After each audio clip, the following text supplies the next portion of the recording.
So I kept seeing this image floating around on socials and I thought, is this clickbait or could there actually be some truth in it? So of course, I went and did a bit of digging. And guess what? It can actually happen. There are real medical reports and news stories that verify it. In fact, I found two. The first one was about a 51-year-old man in Japan who suffered a life-threatening brain bleed after climaxing while masturbating. And the second story was a wildly reported one about a 35-year-old man from Malawi who collapsed during sex and died after what post-mortem described as an excessive orgasm that caused blood vessels in his brain to rupture. Now, I'm not gonna lie, this scared the shizer out of me because I'm always rambling on about how orgasms are so good for you. So I had to dig a little bit deeper. Thankfully, I discovered cases like this are extremely rare. The orgasm itself doesn't cause the aneurysm. What can happen very rarely, is that the orgasm may trigger the rupture of an aneurysm that already exists. And here's why. During sexual arousal and orgasm, your body goes through several changes. Your heart rate increases, your blood pressure rises, blood flow to the brain increases, muscles contract, and the nervous system becomes highly activated. That temporary spike in blood pressure, in rare cases, can cause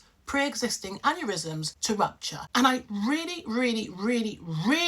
want to stress and underline the word rare because every source I looked at fully emphasized that. In fact, the risk is pretty similar to any activity that suddenly increases your blood pressure. So anything like heavy lifting in the gym, intense exercise, even severe coughing. And again, it only becomes an issue if there is already a pre-existing aneurysm. And even then, that doesn't necessarily mean it's going to rupture. Now, because sharing is caring, it's only right I share with you the importance of seeking urgent medical help if you ever experience something like the worst headache of your life, if you vomit, if you feel confused, or if you lose consciousness during or after sex. But here's another important thing that is worth knowing. Sudden headaches during orgasm is very common, and it's actually a recognized condition. It's called primary headache associated with sexual activity, and despite how scary they might feel, they're usually not dangerous. In fact, doctors think they occur for a few reasons. It could be because of muscle tension in the neck, scalp, and jaw, because we naturally brace when we are sexually aroused. It could also be the rapid rise in blood pressure, or it could be down to the changes in blood vessels in the brain as blood flow increases. For most people, the headaches are temporary and they might happen in clusters and then just completely disappear, as if nothing ever happened. All of this